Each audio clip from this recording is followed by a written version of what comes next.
अमरावती जिल्ह्यातील तिवसा तालुक्यातील भारवाडी जुनी येथे सार्वजनिक बांधकाम विभागामार्फत पुलांचे काम सुरू असल्याने वाहतुकीसाठी तयार करण्यात आलेला डायव्हर्शन रस्ता मुसळधार पावसानंतर पूर्णपणे चिखलमय झाला।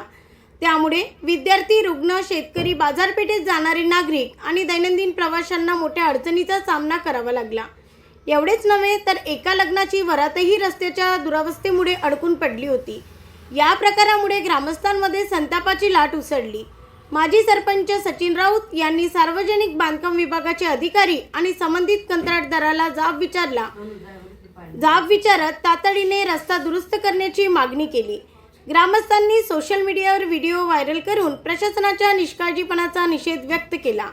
या व्हिडिओची दखल घेत प्रशासन आणि कंत्राटदार यांनी रात्रोरात मुरुम टाकून डायव्हर्शन रस्त्याची दुरुस्ती केली।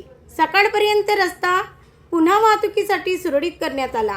मात्र भविष्यात पावसाळ्यात अशी परिस्थिती निर्माण होऊ नये यासाठी डायव्हर्शन रस्त्याची नियमित देखभाल करून तो कायम सुरक्षित आणि वाहतुकी योग्य ठेवावा अशी मागणी भारवाडी येथील नागरिकांनी केली आहे। ब्युरो रिपोर्ट MB न्यूज महाराष्ट्रातील बातमीपत्र तिवसा येथून आमचे प्रतिनिधी सुनील गोरमाडे। हा जुनी भारवाडी गावात जाणारा रस्ता आहे आणि गावाला एकमेव रस्ता आहे। सध्या रस्त्यावर पुलाचं काम गेल्या 15 महिन्यापासून सुरू आहे। या ठिकाणी कालपासून अक्षरशः हा रस्ता बंद आहे। गावात येणाऱ्या जाणाऱ्यांना खूप त्रास होत आहे। गावामध्ये लग्न प्रसंग आहे, अशा परिस्थितीमध्ये नवरदेवाला सुद्धा गावातून बाहेर जाता येत नाही आणि पाहुण्यांना सुद्धा गावात येता येत नाही, अशी परिस्थिती कालपासून या रस्त्यावर आहे।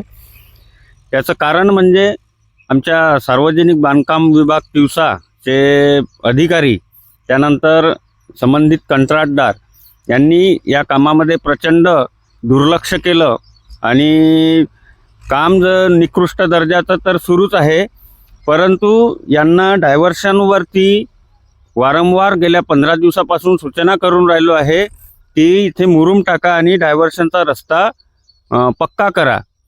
काल अचानक पाऊस येऊन गेला आणि पाऊस आल्यामुळे अक्षरशः हा रस्ता कालपासून जाण्या येण्याकरिता बंद झालेला आहे आणि याचा प्रचंड त्रास गावकऱ्यांना सहन करायला लागतो आहे। आणि या संपूर्ण गोष्टीला जबाबदार आमचे सार्वजनिक बांधकाम विभाग तिवसा, त्याच्यानंतर संबंधित कंत्राटदार यांच्यामुळे हा आम्हाला त्रास सहन करायला लागतो आहे। आणि या अधिकाऱ्यांवर, कंत्राटदारांवर जोपर्यंत कारवाई होत नाही तोपर्यंत आम्ही याचा नक्कीच पाठपुरावा करू। आणि आज कुठे आता या कामाला सुरुवात झालेली आहे, परंतु अजूनही या ठिकाणी गावाचा प्रवास थांबलेला आहे। म्हणून या सर्व प्रकारावर आम्ही गावकरी रितसर तक्रार करून या संबंधितांवर कारवाई करण्याची मागणी आज करणार आहे। जुना भारवाडी येथे रस्त्याचे काम मंजूर होते, शासनाचे अर्थसंकल्पात 2024 मध्ये मंजूर झालेले काम होते। सदर कामावरती रस्त्याचे काम आणि पुलाचे काम दोन्ही समाविष्ट होते। पुलाचे स्लॅब ड्रेन बांधकाम प्रगतीत होतं, त्याच्यासाठी डायव्हर्शन बांधण्यात आले होते। तथापि कालच्या पावसामुळे डायव्हर्शनवरती चिखल झाल्यामुळे लोकांची, नागरिकांची गैरसोय होत होती। ती गैरसोय रातोरात सकाळपर्यंत सगळं मुरुम वगैरे आणून दूर करण्यात आलेली आहे व वाहतूक पुन्हा सुरळीत करण्यात आलेली आहे।